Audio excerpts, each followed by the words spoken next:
troisième partie de cette conférence que j'ai donnée sur la science du glamour en démontrant que la toxine botulique peut obtenir les mêmes résultats que les photographes glamour. Je rappelle la définition du glamour que j'ai donnée dans la première partie, c'est une séduction élégante et un charme lumineux.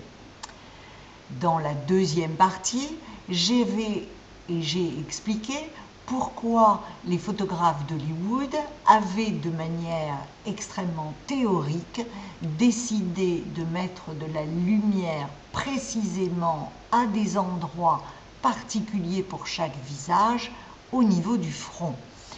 Dans cette partie, je vais montrer comment, avec la toxine botulique, on peut obtenir les mêmes résultats et avoir comme effet cette lumière bien individualisée pour révéler la beauté des visages qu'on travaille. Il y a d'autres manières de faire du Botox et on va les passer très rapidement en revue. Il y a le Botox Mephisto. Ici, Farah Fawcett, depuis malheureusement décédée, en a été victime.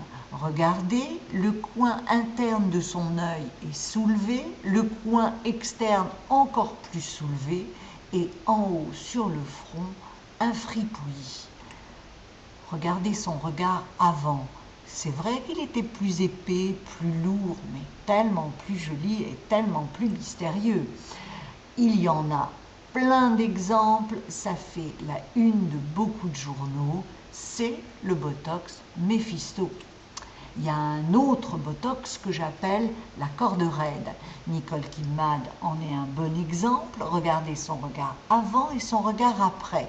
Le coin interne, lui, est abaissé pour montrer et mettre en valeur l'élévation de la queue du sourcil. C'est un Botox très prisé. Moi, je ne l'aime pas beaucoup. Pourquoi? Parce que on n'arrive même pas à éviter cette virgule qui signe qu'on a fait du Botox. Et ce côté extrêmement relevé qui signe qu'on a fait quelque chose sur le front. Regardez cette chanteuse, Kylie Minogue, pareil. Son sourcil pourtant était déjà bien élevé.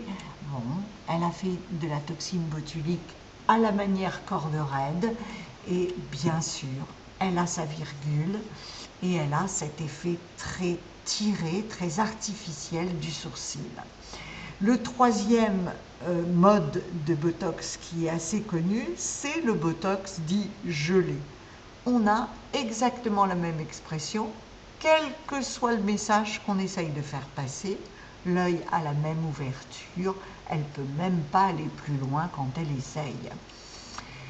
Ce type de Botox qui est complet, trop étendu, a tendance à enfoncer le regard.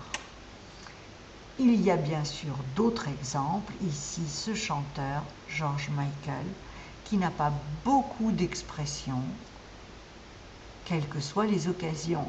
Et puis on voit comment il a retiré cette grosse ride entre les sourcils qui se précisait lorsqu'il était plus jeune.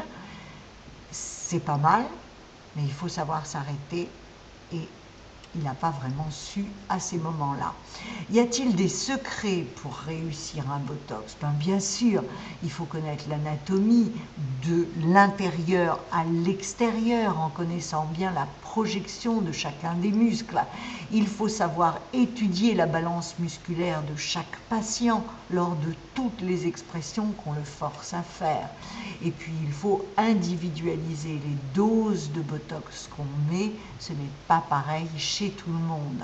Maître mot, individualisation, tout comme les photographes glamour avec leur lumière qui ne mettaient pas la lumière clé au même endroit et qui donnaient au visage, à chacun, chaque visage, sa beauté. Pour nous, les médecins, c'est notre appréciation, notre expertise et notre expérience qui va nous permettre d'agir avec précision pour bien mettre en valeur le visage qu'on travaille. Comment est-ce que ça marche, le Botox? Comment est-ce qu'il éclaire le front et il allume les yeux, ou en tout cas il les met en lumière? Il y a une fiche technique qui ne renseigne pas sur le comment. C'est une protéine purifiée qui agit à l'endroit où on l'a mis, elle relaxe les fibres musculaires et le résultat dure 3 à 6 mois. Mais comment et pourquoi on obtient ce résultat? Comme vous voyez, une lumière qui s'étale, qui s'agrandit, un œil qui devient beaucoup plus clair. Eh bien, il s'agit de modifier la balance musculaire qui va redessiner le sourcil différemment, comme on le voit ici avec ces petites barres blanches. Ça écarte aussi un petit peu l'espace entre les deux sourcils qui se rapprochent lorsqu'on fronce. Ça relaxe les fibres musculaires qui sont dans la peau. Ça diminue le drainage lymphatique, donc repulpe la peau à cet endroit-là et ça diminue la transpiration, ce qui fait que la surface de réflexion de la lumière est beaucoup plus lisse et beaucoup plus grande. Voilà, au fort grossissement, l'œil est débarrassé de ces ombres autour et la lumière se réfléchit beaucoup plus fortement et elle va au bon endroit. Du coup, l'œil paraît plus grand, on est au même grossissement et l'œil paraît plus bleu, en tout cas ici plus vert et plus clair. Un autre exemple, on est au même grossissement et pourtant l'œil paraît plus grand. Il y a des rides, peu importe. Regardez au fort grossissement, le sourcil s'est un peu modifié. On a même rajouté une ride qu'il n'y avait pas avant, mais l'œil est plus grand et plus clair.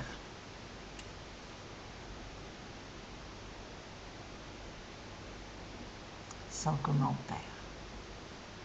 Il y a des rides.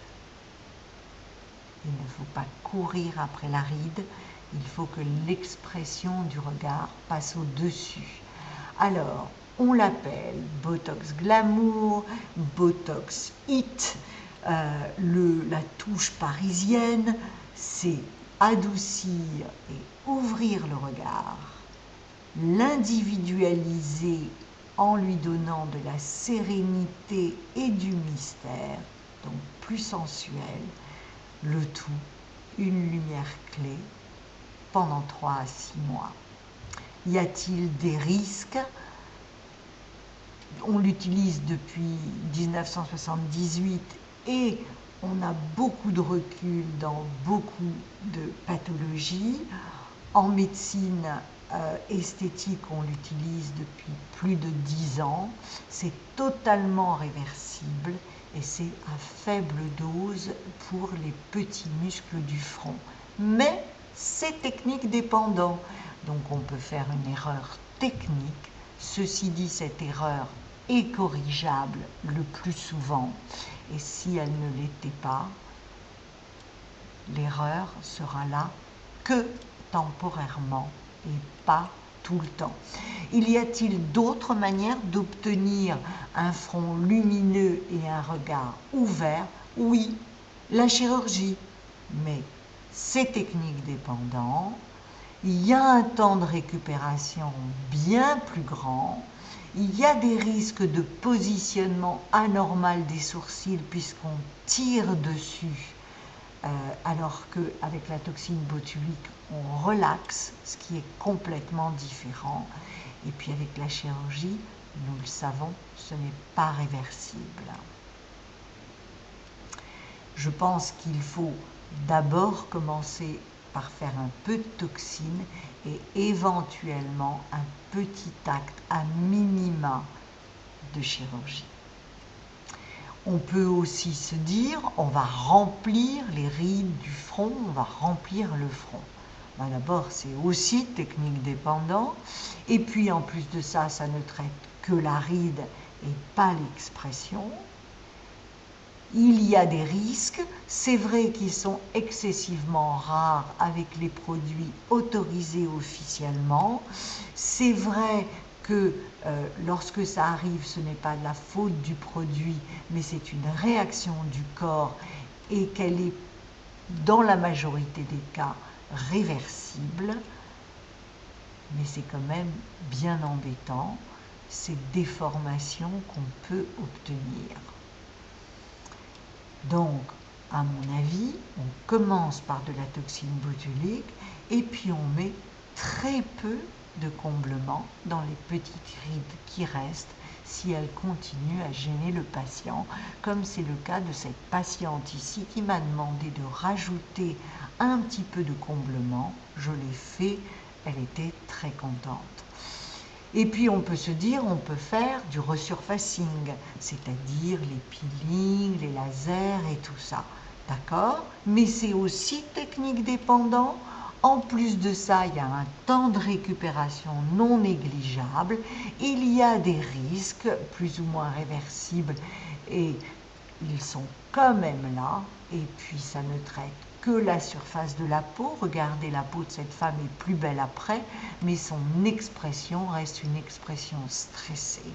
Et je crois que c'était peut-être tout aussi important de lui donner une sérénité et une sensualité en lui diminuant les contractions du front.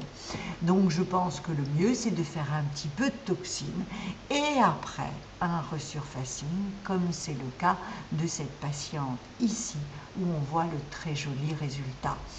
Alors il reste une solution, c'est un petit clin d'œil. Pourquoi pas se balader avec une lumière? C'est aussi technique dépendant. C'est vrai qu'il y a zéro risque, mais franchement, c'est pas pratique. Cependant, si sur un joli traitement de toxine botulique, on rajoute une belle lumière, c'est franchement mieux. Regardez cette star, elle est très jolie, c'était avant le Botox, la voilà après le Botox, toujours bien éclairée.